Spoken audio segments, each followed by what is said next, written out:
que ahora es de acatamiento obligatorio para la administración, y lo vamos a ver, tanto el desarrollo que hace la doctrina como la jurisprudencia. En muchas cuestiones ha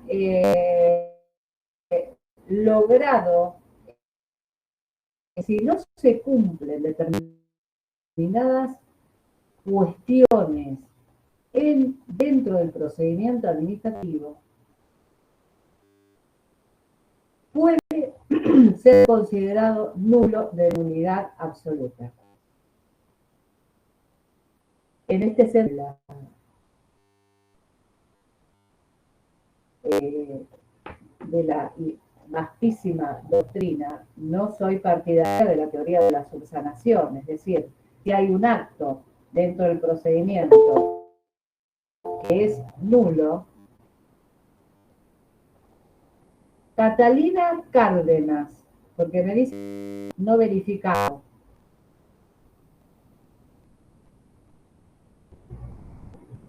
Bueno, no sé qué. Catalina Cárdenas.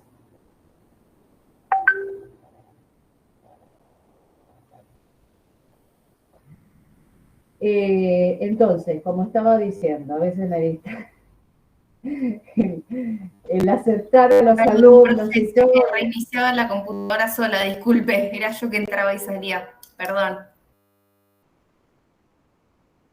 Ah, no, porque me decía una leyenda que no me sale en el resto. Ah, sí, disculpe. Perdón. Es decir, cuando un acto es nulo, porque no olvidemos esto, que a lo mejor no se los dije, hay cosas que por ahí se las voy a decir 20 veces y hay cosas que me voy a olvidar. Claro, de la época en la cual estamos viviendo, que es, bueno, estamos en muchísimas cosas. El procedimiento administrativo constituye uno de los elementos del acto. Por lo tanto, una cuestión de forma viene a confluir también con una cuestión de fondo. Entonces, esto no debe dejar de perderse de vista, porque si el procedimiento es nulo, por lo tanto, el acto que surja a lo largo de ese procedimiento va a ser nulo de nulidad absoluta. Entonces, no hay la teoría de la subsanación, que seguro que la han visto en Administrativo 1, ¿en qué consiste?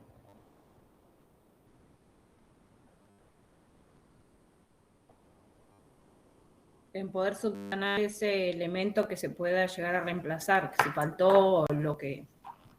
En la vía judicial. Claro. Pero esto es incorrecto, porque, y de hecho la jurisprudencia de la provincia muchas veces, que después lo vamos a ver, así lo ha sostenido,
¿Mm?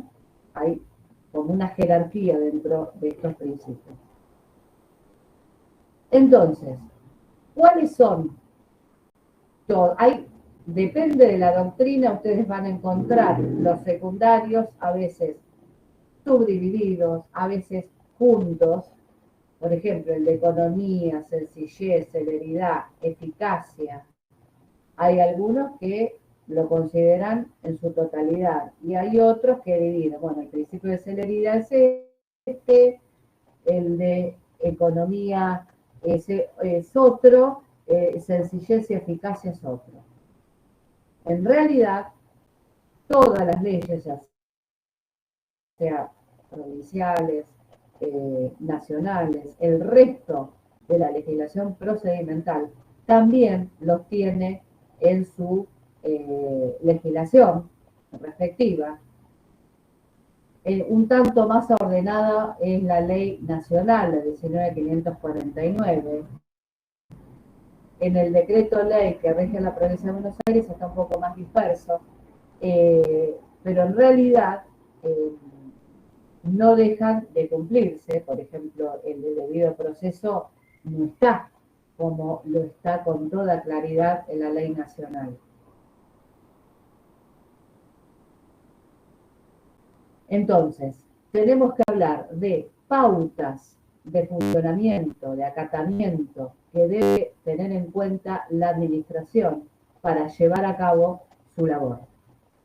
En este sentido, podemos decir que hay un principio que es troncal, que es el de legalidad o juridicidad.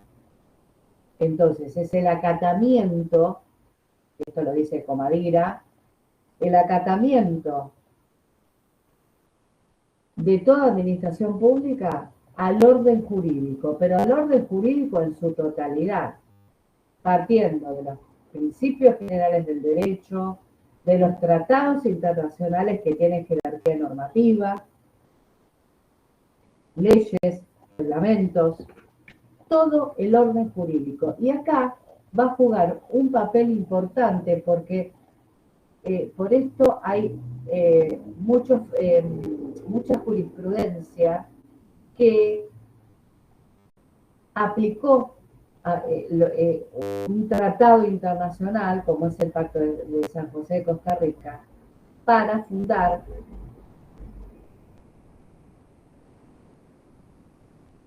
un caso determinado.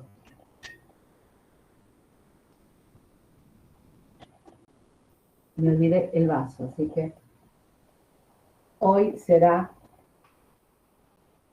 de la botellita.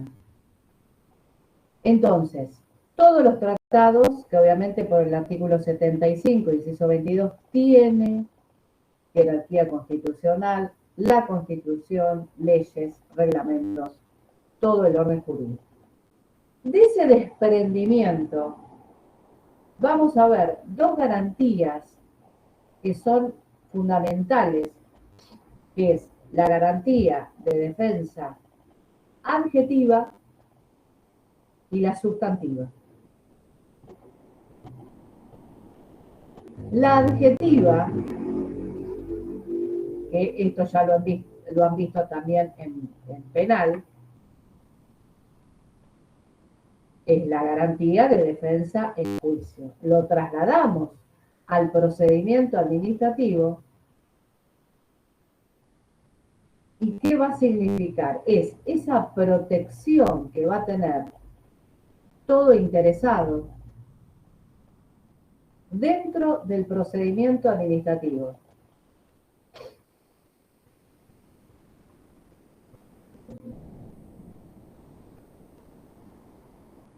Y que lo vamos a subdividir, y en esto seguimos a la mayoría de la doctrina, a la legislación nacional, que lo establece con total claridad, que es el derecho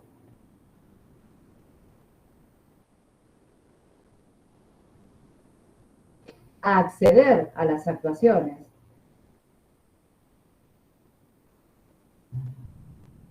a formular, a presentar prueba y que esa prueba sea ofrecida. Y el derecho a una decisión fundada. Eso en cuanto a la garantía de defensa adjetiva. En la o sea, más formal. En la sustantiva, vamos a ver algunos desprendimientos de esta garantía que hace a una cuestión de fondo, una protección del derecho de fondo. ¿Qué hace? La razonabilidad, la proporcionalidad. Por ejemplo, ¿dónde lo vemos esto? En los procedimientos disciplinarios, que en su momento lo vamos a ver, que, por ejemplo, se elija una sanción no más beneficiosa, pero entre todas las sanciones, la que sea menos perjudicial, por ejemplo, de acuerdo con las circunstancias del caso. Proporcionalidad, que no se le aplique, por ejemplo, una sanción de cesantía a una persona, teniendo posibilidad de aplicar una sanción de suspensión, por ejemplo.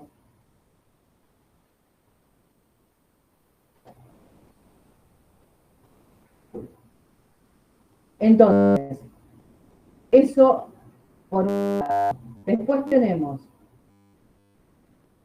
la garantía de formalismo moderado o informalismo a favor del administrado. Esto nunca lo puede invocar la administración, porque es un principio destinado a la protección del interesado, que puede invocar el interesado.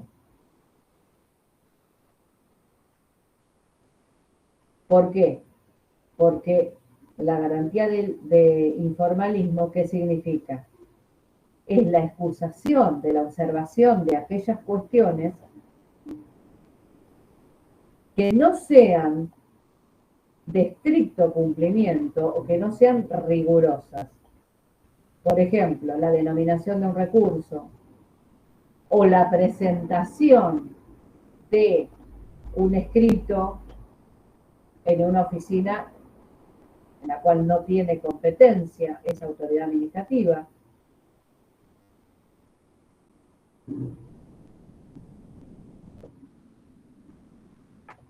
Impedir que, por ejemplo, un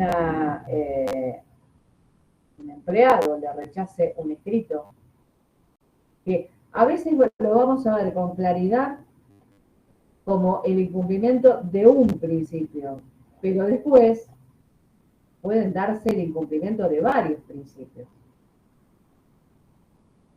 simultáneamente, que eso va en defensa de los interesados.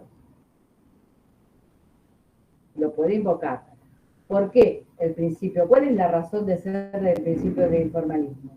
La razón de ser radica en que la ley de procedimiento administrativo está destinada para legos.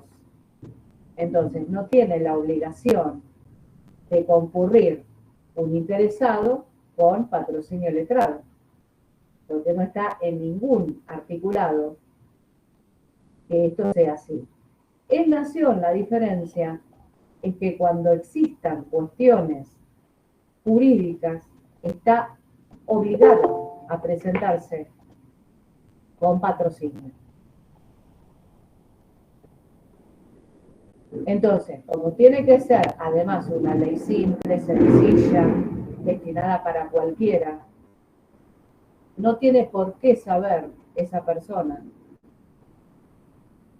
cuál es la denominación del recurso. Entonces, si denomina, por ejemplo, presenta un escrito y cuestionando esa decisión y no le pone ni siquiera recurso revocatoria o jerárquico, del texto de ese escrito, si surge aún sin denominación que está cuestionando, entonces se lo va a tomar como un recurso.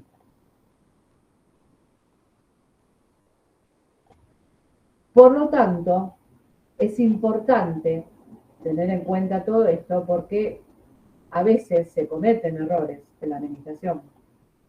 Y obviamente, en este sentido, es un principio protectorio para el administrado.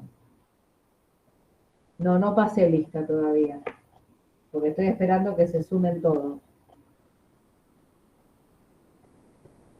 Entonces, ahora vamos a volver con el análisis de esto, pero vamos a ver un pantallazo de todos los principios. Después tenemos los principios secundarios o débiles, como lo llama un sector de la doctrina, que significa precisamente o que radica en principios que son propios del procedimiento administrativo, que no se encuentra en el proceso judicial, como son el principio de impulsión de oficio, el de verdad material,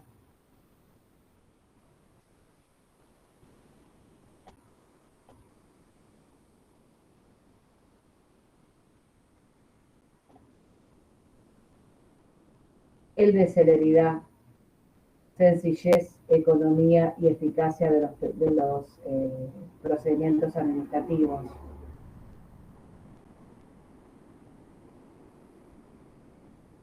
Estos dos principios que siempre los vemos en forma concatenada, porque en realidad esto es así. El principio de impulsión de oficio, ¿qué significa? Que es la propia administración la que va a instar las actuaciones administrativas. Va a llevar adelante ese procedimiento, a contrario de lo que sucede en la instancia judicial. Hay algunos casos, como por ejemplo, los casos de la interposición de un recurso, o del desistimiento, o de la caducidad, que depende de ciertas actividades, actos que tiene que efectuar el particular. Pero exceptuando esos casos, siempre es la propia administración la que va a llevar adelante las actuaciones.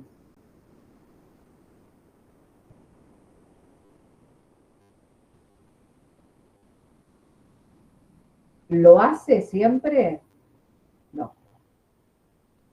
A veces no lo impulsa y tenemos medidas como figuras que se han creado para apurar a la administración a que decida, como la figura del silencio o la del amparo por mora, porque en realidad es la propia administración la primera que tiene que cumplir con los plazos establecidos y no los cumple. Por lo tanto, hay una falencia en cuanto o una distorsión en cuanto a lo que le corresponde hacer a la administración y no lo hace.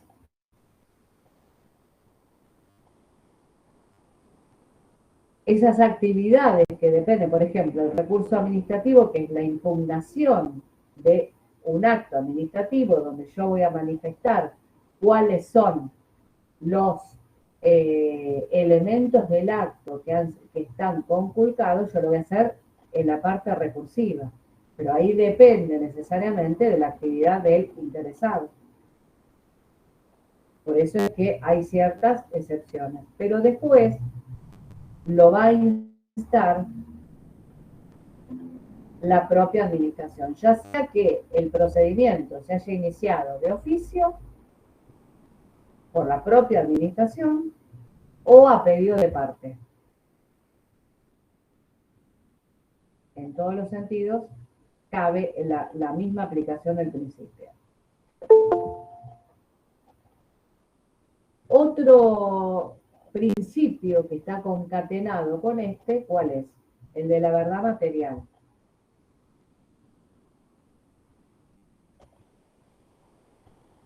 contrariamente a lo que pasa en la instancia judicial, en este caso, es la propia administración que, aún teniendo las medidas probatorias o no, en el caso de que haya presentado prueba el administrado, la administración puede decir, bueno, esto no me satisface, debe seguir investigando.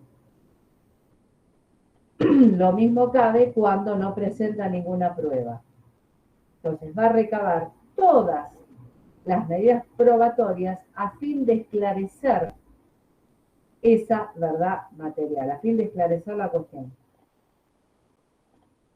y poder dictar el acto administrativo.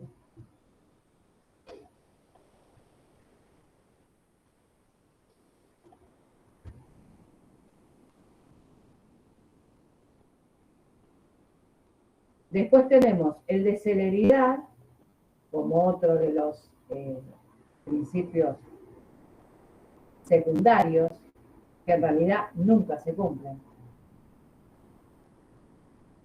La ley, las leyes procedimentales determinan plazos para el cumplimiento de todo, de los actos de mero trámite, de los dictámenes, de la resolución, de la presentación de los recursos, de la resolución de los recursos. Nunca se cumplen, nunca. Y en la ley nacional tampoco, es decir, no se cumple, pero la diferencia es que en determinada instancia, en nación, si se trata de la instancia recursiva, la no resolución de un recurso en el tiempo previsto se determina como que existe una resolución denegatoria, sin necesidad de pedir pronto despacho, o sea que directamente me agota la vía y llego al contencioso. ¿Sí? Cosa que en provincia tengo una actividad extra presente, o sea, periodo de inactividad, pronto despacho, otro periodo de inactividad y ahí recién puedo llegar a la justicia. Esa es la diferencia con respecto a nación. Pero lo cierto es que, si bien los plazos son obligatorios para la administración como para los administrados, la administración no los cumple.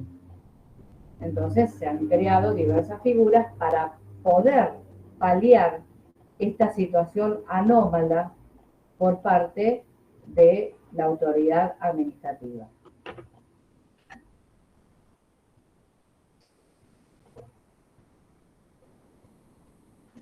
Sencillez, economía, eficacia, que los podemos subdividir, los podemos analizar en su totalidad. ¿Qué significa? Que un procedimiento tiene que ser simple, sencillo, tanto para los administrados como para la propia autoridad administrativa. Si una ley, un artículo dice, la parte tendrá acceso al expediente durante toda la tramitación del mismo, no puede una autoridad, o sea, la parte, el letrado o apoderado, no puede la parte, la autoridad administrativa, negarle el derecho a tomar vista de un expediente. Que hasta la reforma del artículo 69 del decreto ley decía eso, en un artículo escueto, que uno lo puede interpretar, bueno, tiene acceso durante toda la tramitación. Durante años se privó a muchos particulares de poder tomar acceso a las actuaciones administrativas. ¿Por qué? Porque decían que la ley no era lo suficientemente clara, porque no había, no decía que el empleado tenía que mostrar el expediente administrativo. Entonces, todas aquellas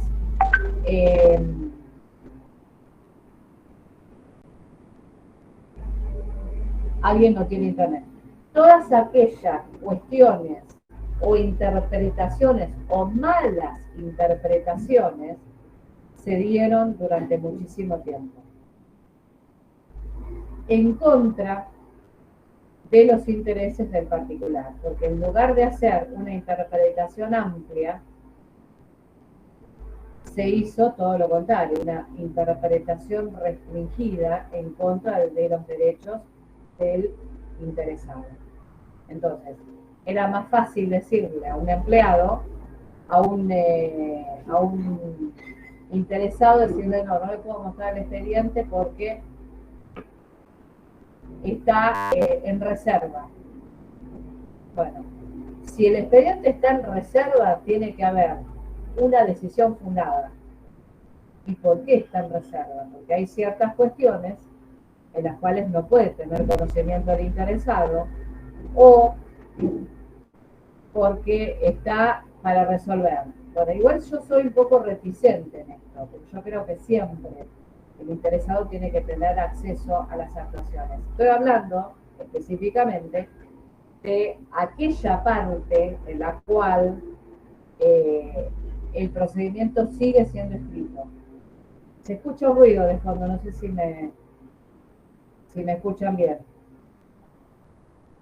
Ah, bueno. Sí, sí, se escucha.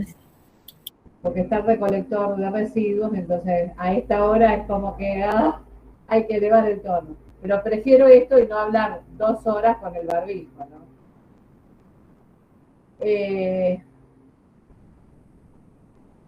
Entonces, una parte sigue siendo escrito y otra parte sigue siendo, es virtual, como lo estableció así un decreto del año 2016 que va siendo paulatino, porque no nos podemos negar a la virtualidad. Lo que pasa es que tiene que ser un sistema. El sistema es el sistema GEDEVA, que muchos deben conocer. No sé si alguien quiere aportar algo. Que funciona pésimo. Claro, con respecto al GEDEVA, que no es sencillo de usar, Sí. que por ahí es útil en cuanto al nivel de papeleo que te simplifica.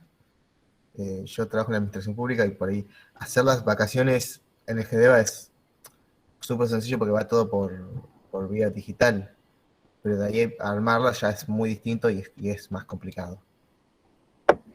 Hay que hacerlo. ¿Vos no manejás el SIAPE? Bueno, sí, SIAPE también sí, tengo. Porque el GEDEVA es el sistema instrumentado, pero ¿por qué se cuelga el sistema? Vamos a hablar en la fase práctica. El sistema GEDEVA se cuelga mucho, porque en realidad es una copia del sistema electrónico que se creó para la ciudad de Buenos Aires.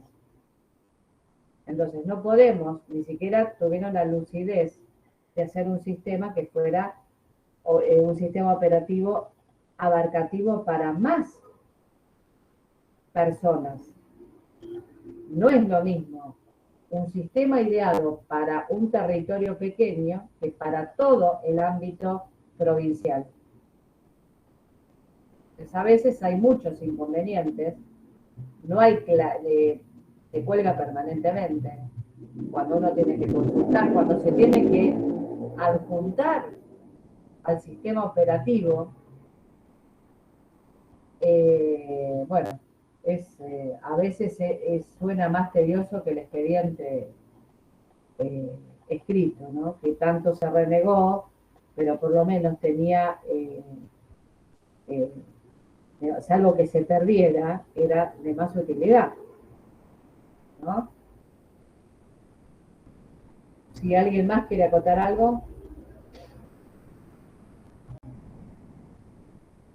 No, que si está bien, a ver, si funcionaría para la administración, buenísimo, pero también hay que pensar en que hay administrados que no pertenecen a la administración y que a veces tienen que presentar algún papel por GEDEVA y no lo saben, o por GEDEVA o por expediente electrónico, y no lo saben hacer.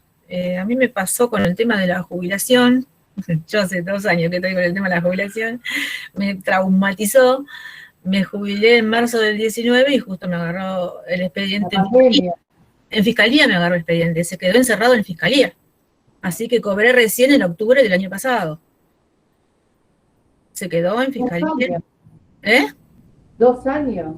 Sí, porque estaba en expediente, en soporte de papel el mío, además. Entonces se quedó encerrado en fiscalía. Las puertas de fiscalía estaban cerradas, nadie me atendía. Bueno, mandé de todo, mandé mail, todo, pero nadie atendía. Y bueno, ¿qué pasó? En el sistema nuestro de Secretaría de Menores, a mí me pagaban el 60% de la jubilación, mientras tanto, se hacía cargo la Secretaría. Claro. ¿Qué pasó? Mi 60% pasaron a ser 25.000 pesos hasta hace 7 meses atrás. Entonces, claro, la economía...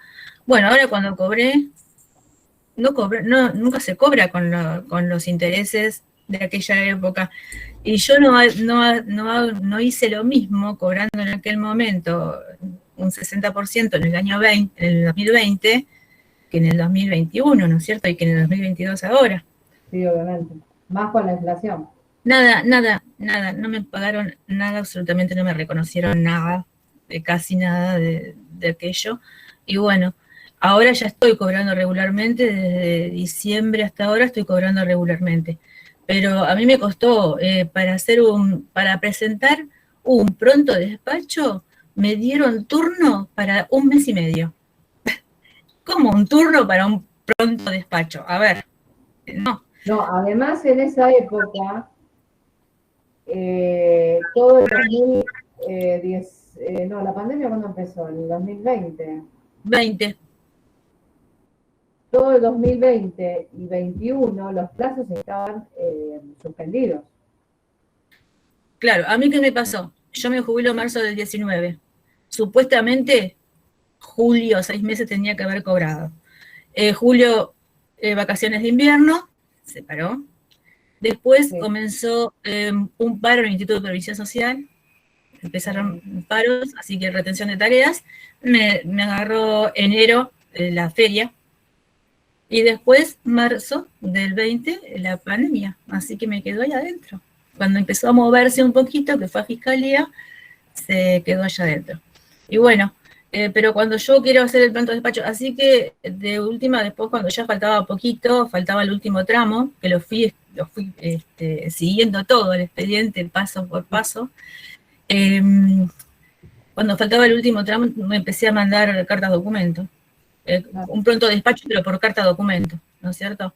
Y al tercer carta documento, no sé si fue por la carta documento o qué, pero bueno, salió en octubre. Y bueno, así fue como pude más o menos empezar a cobrar regularmente, porque eso... Bueno, después a alguien, en el 21, más o menos, a mediados del 21, alguien se le prendió una lamparita que me actualizó, ¿no es cierto? El 60%. Bueno, allí respiré un poquito, no fueron más esos 25.000 pesos de antaño que yo estaba cobrando, claro. Así que, bueno, allí pude respirar un poquito, pero, a ver, cuando uno decide jubilarse, yo me faltaban unos meses, entonces digo, bueno, un ahorro, ¿no es cierto?, dentro de lo que podía, pero los ahorros eran para 6 meses. Después de los 6 meses y con pandemia, ahorros, bueno, se fueron. Me dediqué a todo, me dediqué a hacer barbijos, me dediqué a todo, pero bueno, pandemia nada funcionaba, así que ahí está. Sí. Con ayuda de mis hijos pude por lo menos remontar hasta que me actualizaron y que a alguien se le prendió una lamparita, porque tampoco siquiera podía ir a la secretaría mía a reclamar nada, porque tampoco estaba funcionando. Entonces, sí, no funcionaba nada, no, es verdad. Sí. Ahí me quedé colgada con todo eso, y siendo, quedándome afuera de GDEVA y de todo lo demás, y yendo a golpear cuando empezó a atender por número y por turno el IPS, allí empecé a ir relativamente asiduamente al IPS, y un día le digo a mis hijos, mañana si no vuelvo es porque estoy encadenada en IPS. Claro, porque tenía que venir con una respuesta, porque si no iba... ¡Ay! Me mandaron a hablar con la policía un día. Un día me mandaron a hablar con la policía, porque insistí, porque yo estaba haciendo derecho administrativo con la doctora Andrew. Mónica Andreu. Bueno, Mónica, sí. Y ella me decía que tenía que ir a golpear y tenía que pedir el número de quién tenía el expediente. Bueno, pido a ver quién tenía el expediente y me dice que el expediente estaba en soporte de papel, pero se lo habían llevado a la casa porque estaban trabajando desde la casa. Bueno, decime, me dice la oficina, y le digo, bueno, decime quién lo tiene. No, ese dato no se lo puedo dar. Bueno, decime quién es su jefe, su autoridad.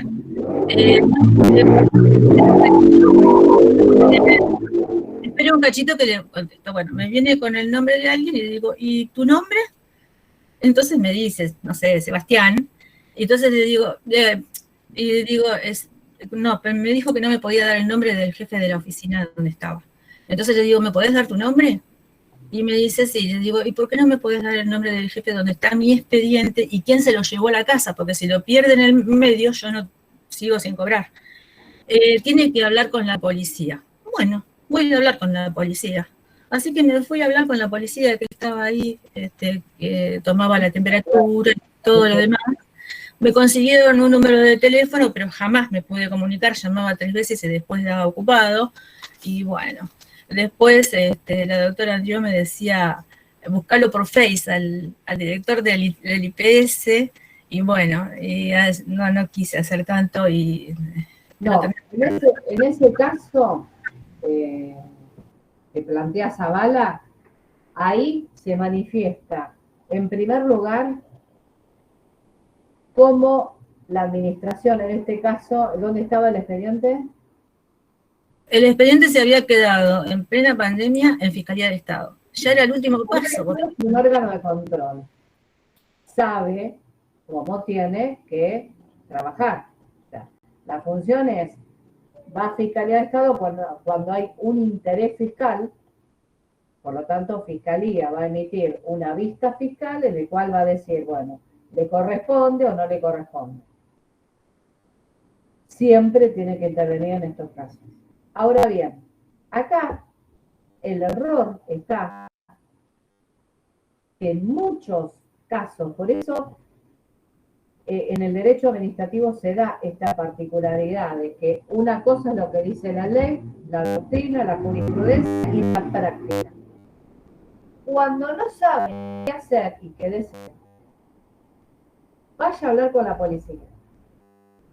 La policía da el número, la policía aconseja, la policía maneja datos. No, ¿cuál es la función de la policía? Es custodiar el edificio, porque hay algún inconveniente. Eso por un lado, no tiene nada que ver la policía, ya sea la policía de fiscalía como la policía de cualquier órgano de la administración pública. En segundo lugar, no hay que buscar a nadie en Face ni nada, no. A ver, existe el correo por el cual siempre se previó, fíjense, ubíquense en el año 70, cuando alguien, el autor fue Osvaldo Bessi, una eminencia dentro del derecho administrativo, junto a una comisión, pero él fue el autor del proyecto, previó qué pasa si la administración rechaza un escrito, o por ejemplo un recurso que voy a presentar que tiene un plazo perentorio de 10 días. Bueno, a ver, vamos a prever la posibilidad que lo envíe por correo. Entonces le queda la fecha del escrito, o sea, la fecha del escrito no, la fecha de cuándo se envió por correo y cómo se va a computar el plazo para considerar que ese escrito fue presentado en término, el recurso. Entonces, pronto despacho, no hay que dar turno para un pronto despacho, uno lo presenta ahí mismo y Fiscalía tendría que saber todo eso. Pero en general se trabaja mal. Y además tener en cuenta que del otro lado hay seres humanos. Claro, a mí lo que me decían en el IPS, que no me podían recibir el pronto despacho porque ellos no recibían nada en soporte papel. En un momento ellos no recibían nada, porque estaba el tema de la pandemia, que no recibían nada. Entonces me decía, saca turno en la web. Voy a sacar turno en la web y digo, bueno, me dan un turno para mañana para que haga la notita y lo presente. No, 1 mes y medio para un pronto despacho. No, pero, a ver, ahí hay una confusión muy grande, porque los turnos para la web, por web, son para trámites. Por ejemplo, uno quiere sacar el DNI, la copia del DNI que me robaron. Bueno, ahí tengo turno para el mes de agosto, de cuando era la pandemia. Pero otra cosa es un pronto despacho. No pueden dar turnos para un pronto despacho, porque es un pedido que hace el interesado, poniendo sobre aviso de que la administración es la que está incumpliendo los plazos. Eso es desconocer totalmente la normativa por parte, en este caso, de Fiscalía, del IPS o de quien sea. Y a eso voy, el desconocimiento que hay en muchos casos, y que del otro lado hay personas a las cuales hay que tener cuidado con virtualizar todo o hacer todo electrónico en aras a la eficiencia, entre comillas, cuando hay sectores vulnerables que no tienen acceso a internet, a un medio, a pedir un turno. Entonces, ¿qué hacemos si no encontramos un equilibrio entre la modernización? Porque todo partió a raíz de esto, del expediente electrónico en nación, provincia, todo, con una ley que se sacó, que se sancionó, que era la ley de modernización del Estado. Entonces se aplicó nación, todo lo que hacía nación se sancionaba en provincia. Entonces, ante una supuesta modernización del Estado, es decir, hacer todo electrónico, pero del otro lado hay gente que no maneja la computadora. Entonces, ustedes me dirán, bueno, ¿y qué hacemos? No, porque si todo es así, nunca se va a modernizar el Estado. No, hay que tener previsto todos los medios para proteger a los particulares. Básicamente, y para no vulnerar la garantía de defensa. Sobre todo cuando en este momento, no sé, dentro de 10, 20 años puede ser, pero en este momento la gente mayor no maneja internet, no maneja redes sociales. Me pasó el mes pasado que fui a pedir porque también hay que sacar el recibo de sueldo electrónico y nunca funciona la página del IPS. Bueno, entonces me voy al IPS y había una señora delante mío, no sé qué trámite tenía que hacer, y le entrega el papelito con el www.com, no sé cuánto. O sea, tiene que ingresar ahí, le dice, y ahí le va a abrir la ventana, que después no abre nunca la ventana, bueno, y tiene que presentar la documentación por este medio. La señora le dice, no manejo. Bueno, señora, dice, tengo un montón de números atrás, qué sé yo. Justo había un señor que iba con su representante legal, con un abogado. La chica, muy amable, le dice, espere, señora, que yo le hago el trámite de mi cliente y yo después le ayudo, dijo. Y entonces despidió al cliente y se pusieron a un costado y le ayudó a subir lo que tenía que subir la señora. Pero, a ver, no todo, y en este momento al menos, la gente mayor, no sé, por allí, dentro de 10 años, los que se vayan a jubilar, por allí van a, pero en este momento no. Hay mucha gente mayor que no maneja. Pero yo no hablo solamente de una franja etaria, sino también de gente que no tiene acceso a computadoras. Pero ese es el ejemplo que yo... Claro, pero lo amplío más a gente que no tiene conocimiento, que es muy vulnerable.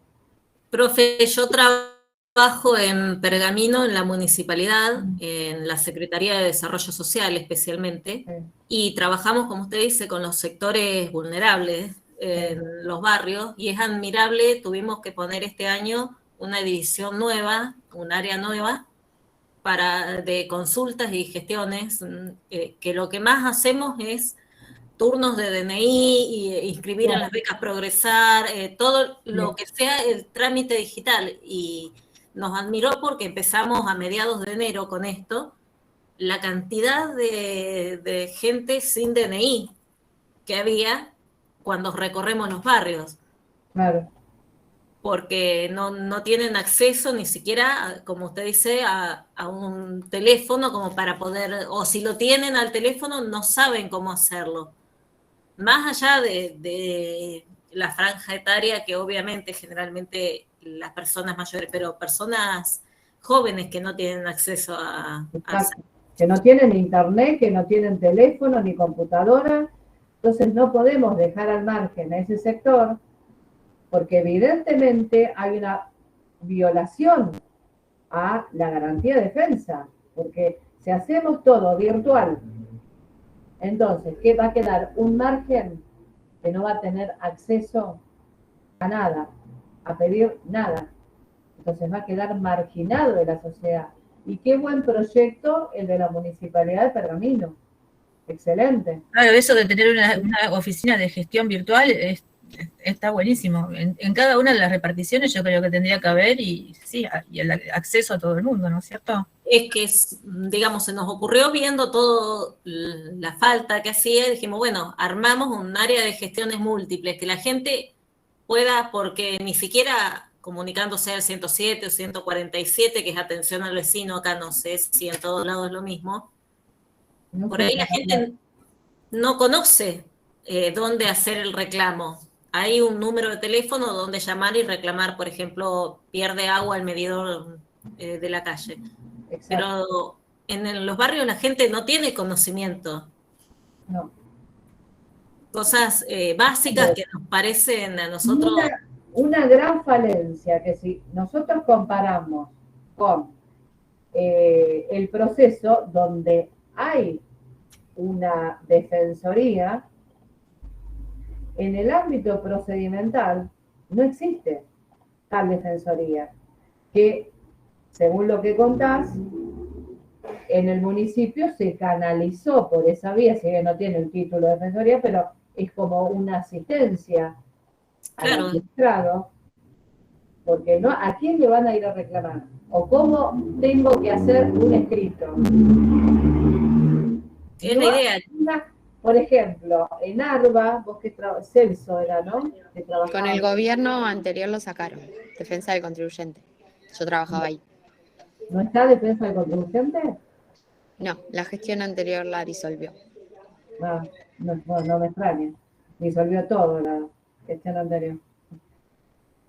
En fin, todo lo que sea defensa se disuelve. Sin hablar de las expulsiones a empleados públicos sin llevar a cabo la instrucción de un sumario disciplinario. O sea, directamente, no, usted no puede entrar. Y no es así. Salvo que haya que quede en disponibilidad absoluta, que muchas veces pasa muy poco eso, porque siempre, digamos, se lo reubica a ese empleado, si se disuelve una repartición, se lo reubica en otro. Pero siempre las causales de extinción del vínculo es a través de un sumario disciplinario, salvo que haya abandono de cargo, bueno, otras figuras conexas. Pero es confundir permanentemente el derecho público con el privado. Decir, bueno, acá hay un despido indirecto, con causa, sin causa, como es el derecho laboral. Y el ministro de la gestión anterior, en una oportunidad, había dicho, ¿por qué no aplicamos la ley laboral? Si total es lo mismo. Yo cuando me enteré me enteré de varios lados. Entonces, me pone furiosa cuando hay funcionarios que no saben distinguir entre el derecho público y el derecho privado, y que cada uno va a aplicar su normativa. Por más que a veces aplicamos algunas garantías que se dan en el derecho laboral, bueno, favorables al trabajador, algunos artículos de la Constitución, pero no vamos a aplicar la LST, porque está para figuras entre privados. Y la relación entre la administración y un empleado público es de estricto cumplimiento del derecho público, que se aplica la 10.430. Entonces me pone furiosa eso, furiosa. Pero bueno, estos casos así que ustedes van planteando, que a mí me encanta, porque a veces se dan, tienen dudas o han tenido algún trámite que hicieron que no se resolvió, o en el caso que planteó Zavala, son casos que nos lleva directamente a la práctica y ver cómo lo aplicamos, cómo lo resolvemos. Y lamentablemente es algo que se da muy seguido, muy seguido. Entonces, al no haber una oficina de asistencia al administrado, se quiso implementar en numerosas oportunidades, pero bueno, obviamente no se instrumentó, pero por eso es que a veces caen van solos, cometen errores, o le dicen al contador, bueno, tal cosa, el contador sabe de números, pero no de leyes. Y el contador muchas veces hace, pero estragos. Les puedo asegurar que, en fin, por lo tanto es muy, muy importante tener en cuenta cuestiones que son básicas y de protección a todos los administrados. Básicamente es eso. Y en ese caso, volviendo, o sea, el turno para pronto despacho es desconocer totalmente. Y si no, también para preconstituir prueba ir con un escribano. Levanta acta diciendo, bueno, se negó tal cosa y listo. Pero bueno, volvemos a las capacidades que tenga cada administrado, ¿no? No todos pueden llevar a un escribano. Yo lo que noto es que la No todos saben administración... tampoco que no todos saben que tienen la posibilidad, aunque puedan económicamente, no todos tienen el Además, un conocimiento. escribano les va a cobrar bastante. Sí, Entonces, yo lo que noto es que la administración quiere llevar a la despapelización y toma como ejemplo la justicia, pero o sea, pareciese que desconociera que en la justicia todos tienen un letrado o un patrocinante obligado. exacto. O sea, no podemos hacer lo mismo, porque cualquier persona no puede presentar una demanda como pretenden que presente un reclamo en la administración pública. Y volviendo a lo de los expedientes, ARBA, por ejemplo, no trabaja con GBEVA, trabaja otro tipo de expedientes por el secreto fiscal. Entonces es todo un tema que se niegan a... Hubo algún fallo, me parece, que, bueno, cómo operaba el secreto fiscal, pero no sé si era con respecto a esta cuestión. Pero bueno, nosotros manejamos un sistema interno de expedientes virtuales, pero que solo podemos acceder en ARBA. O sea, no, si hay que mandar un expediente al tribunal fiscal o a otro lado, no sé cómo quiere. O sea, hay que imprimir todo de vuelta para mandarlo en formato papel. Es como cosas que se les ocurre. Sí, básicamente ARBA se sigue manejando con expedientes. O sea, se siguen a la fecha, se caratula el expediente como si fuera... Está en proceso, digamos, mi departamento, que es el de informes técnicos, que es el que menos volumen de expedientes maneja, no tanto como recursos o representación, es el que va a empezar con todo este tema. Pero es algo tan sencillo como de última poner clave a la foja que contiene ese secreto fiscal tan importante, pero no hay manera de que arranquen. O sea, No.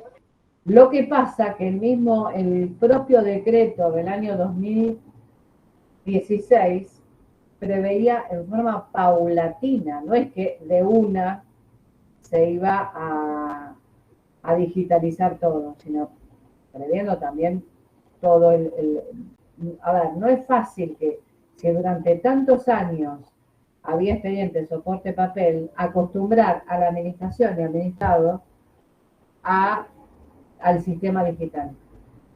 Más que nada la administración, perdón. No, por eso, previendo esto, se fue estableciendo en forma paulatina la despapelización. Pero Bueno, hay reparticiones. Sí. volviendo a que todos no tienen el mismo recurso, yo no tenía el recurso para un escribano, y después me faltaba el último tramo, que era la notificación hacia mí de la resolución, y todo el mundo me decía poner un abogado, y yo me resistía a poner un abogado cuando me faltaban un mes, y después le tengo que dar de lo que cobra el abogado. Entonces me dice, ¿cómo vos estudiando abogacía tenés ese pensamiento? Es que a ver, por un mes que me faltaba o 2 meses, yo tenía que contratar a un abogado y después darle el porcentaje como que de 2 jubilaciones, y entonces ahí me quedaba, sí, como otra vez daba vuelta.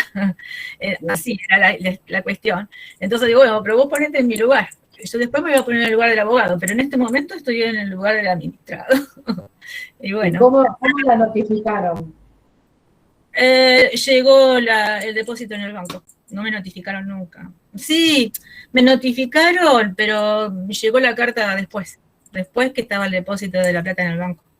El correo también tarda todo.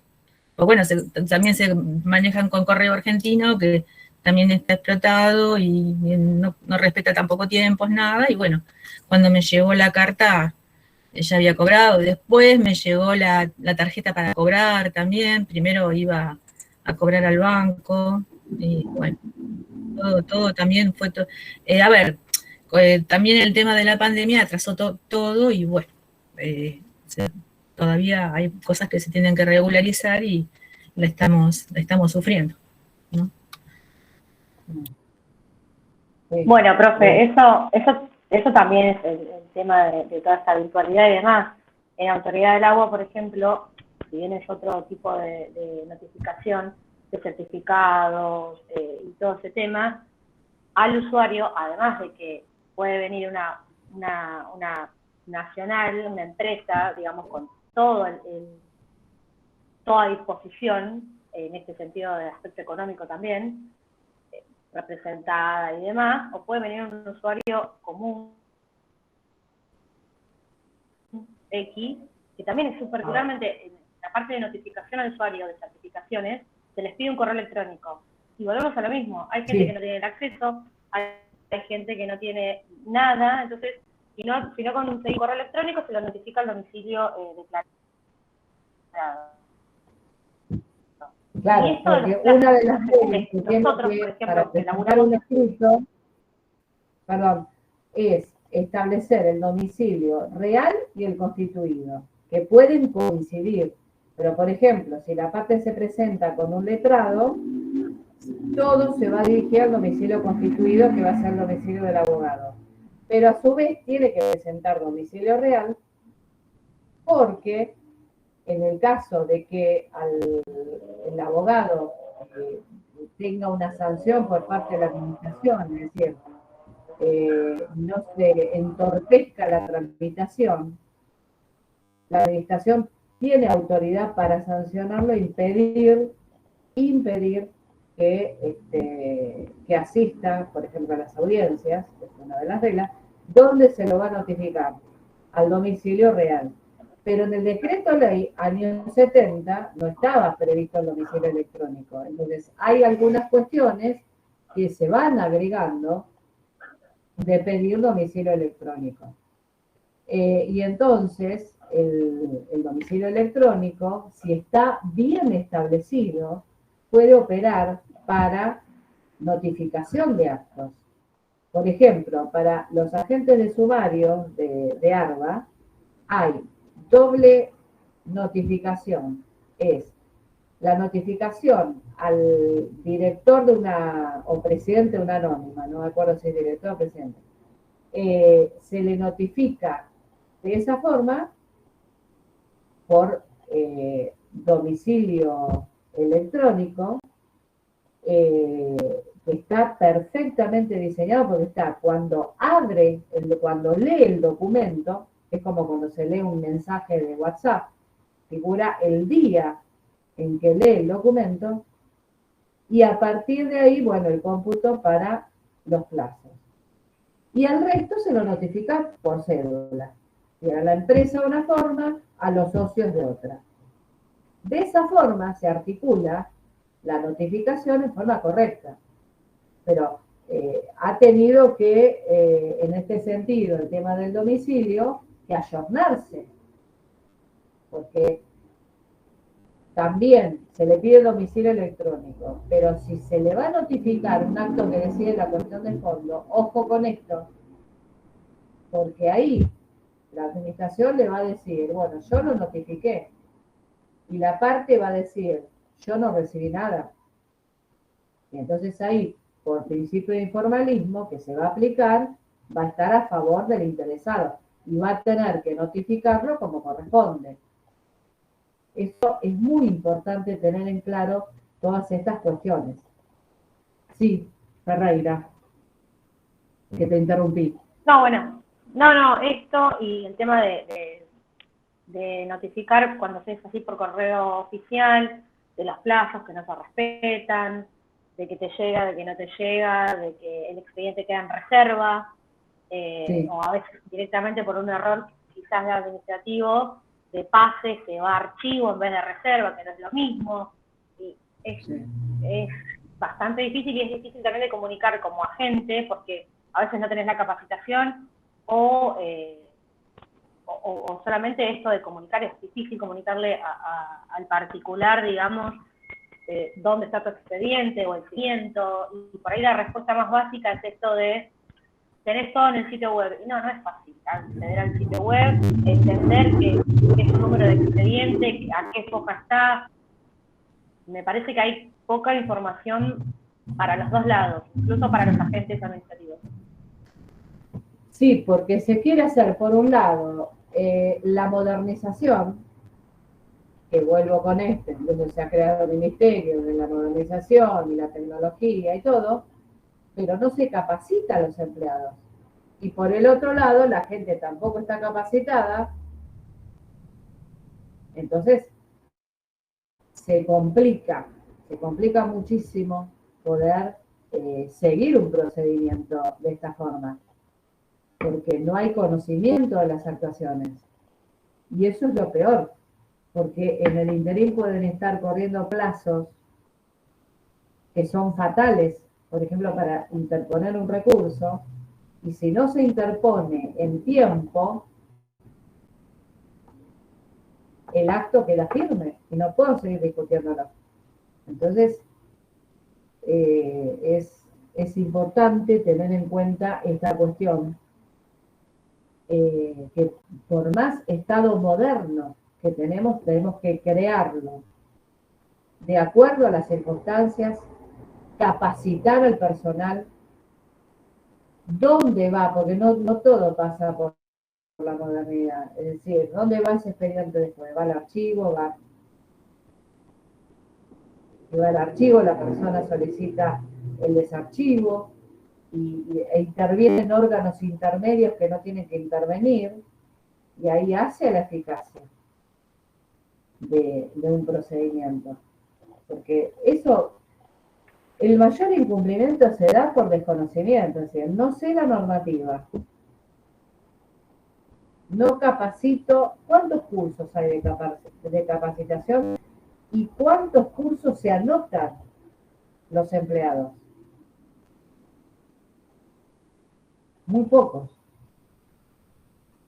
Muy pocos. Entonces se transforma en un círculo vicioso o una carrera de obstáculos, como dice Rollo Villanova, un un autor español en el cual siguen pasando los años y esa carrera de obstáculos sigue igual. Bueno, voy a pasar lista. Acá está. Arroyo. Presente. Linares. Presente. Castillo. Hoy voy a hacer una acotación. Hoy hablaron todas mujeres.